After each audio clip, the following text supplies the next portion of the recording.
Pense bem sobre isso.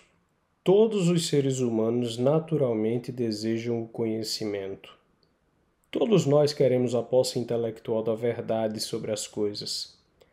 É esse desejo que move a nossa inteligência, a nossa imaginação, a nossa curiosidade, que produz as nossas ideias.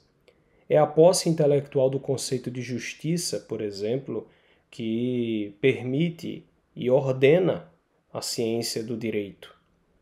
É a posse intelectual do conceito de transcendência, que permite aos mártires morrerem por sua fé.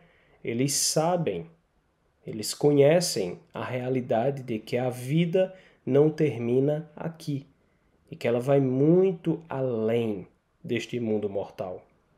É o desejo de saber que é um dom de Deus. É esse desejo que nos distingue dos animais e nos coloca próximos aos anjos. Por isso, todos os totalitarismos baseados exclusivamente na força não destruíram justamente a maior força do homem, o pensamento, um dom de Deus, a razão. Este dom de Deus não pôde ser destruído, porque faz parte da natureza do homem. Ele não consegue ser impedido de pensar.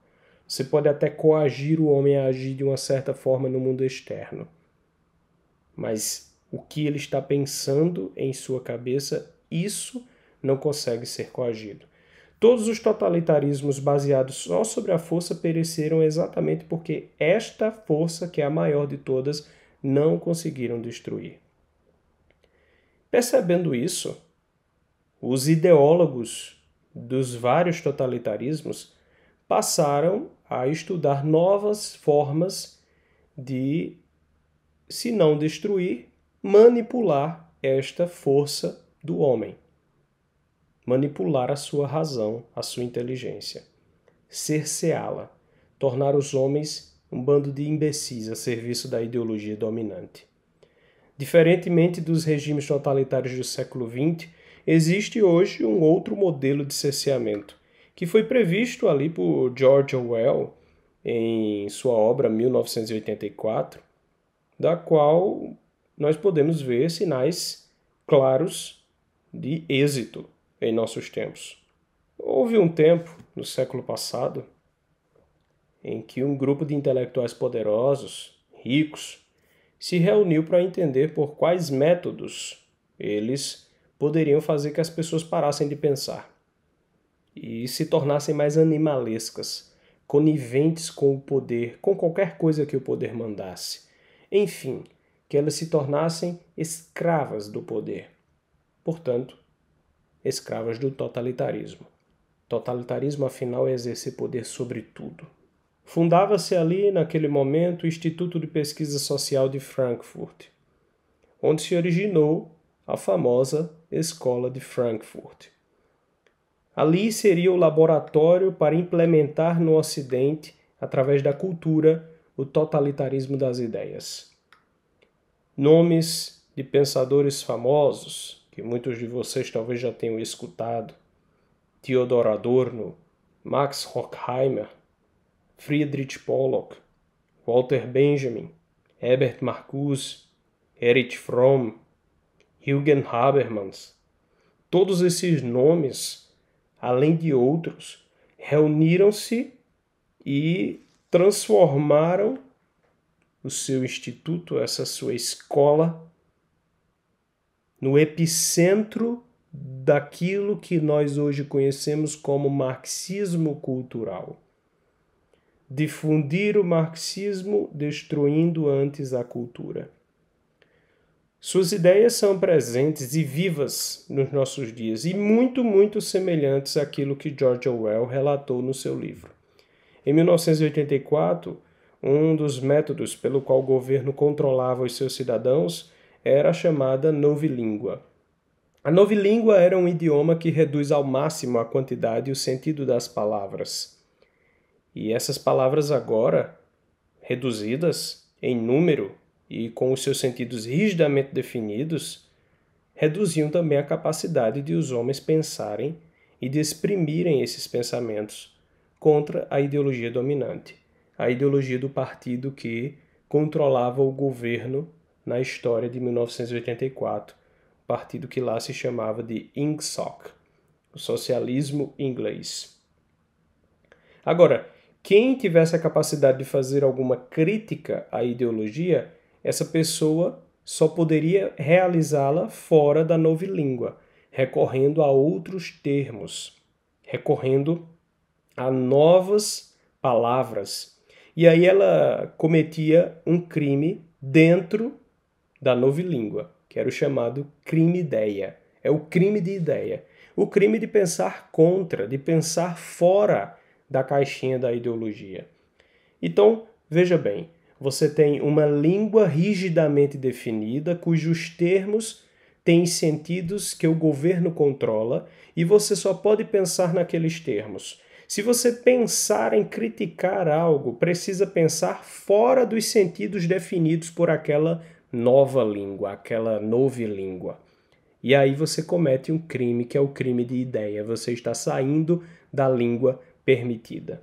Está pensando fora da ideologia. Existe alguma relação disso com os nossos tempos? Quantas expressões vêm sendo criminalizadas e perdem os seus significados originais exatamente para sentidos rigidamente definidos pelos ideólogos do poder? Pensem em quantas palavras hoje não podem mais ser ditas com o sentido que elas tinham há algum tempo atrás.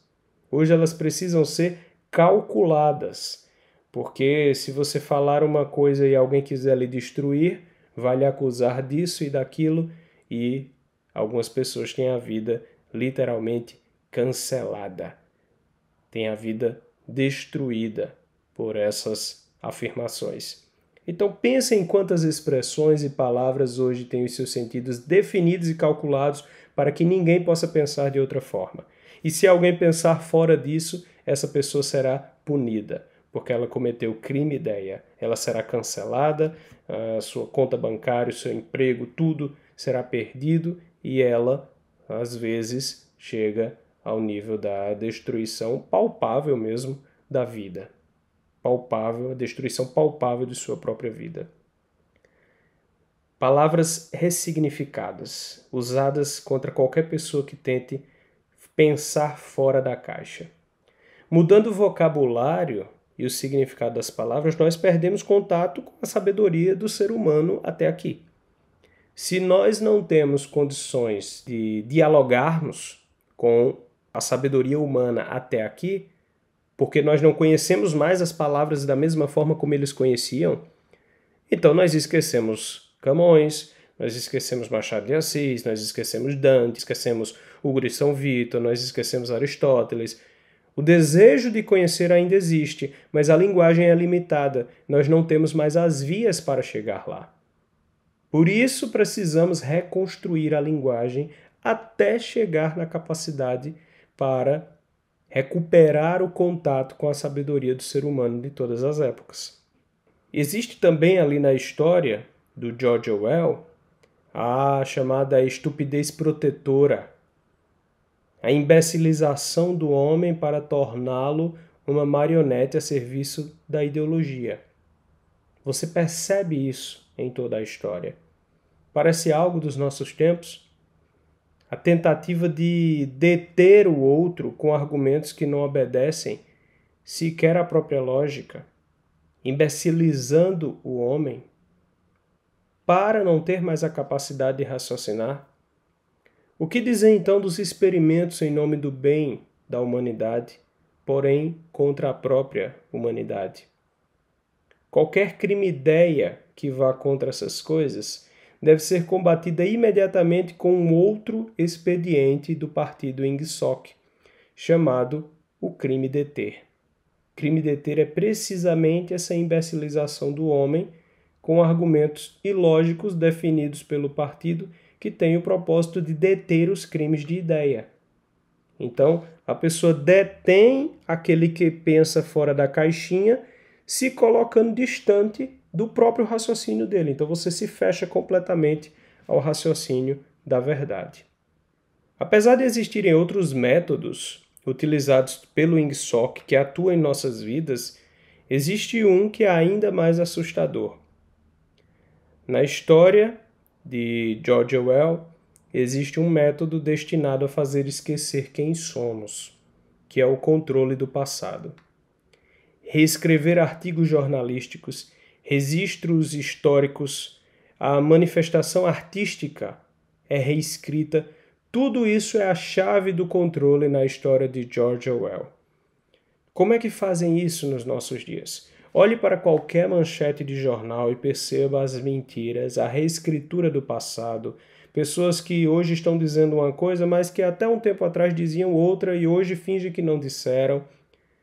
Pensem em como as histórias foram reescritas nos livros de história para fomentar uma nova modalidade de pensamento nas pessoas. Pensem como regimes ditatoriais e ideologias sanguinárias vêm sendo justificadas com base em histórias mal contadas, reescritas. Isso tudo é modificação de cultura.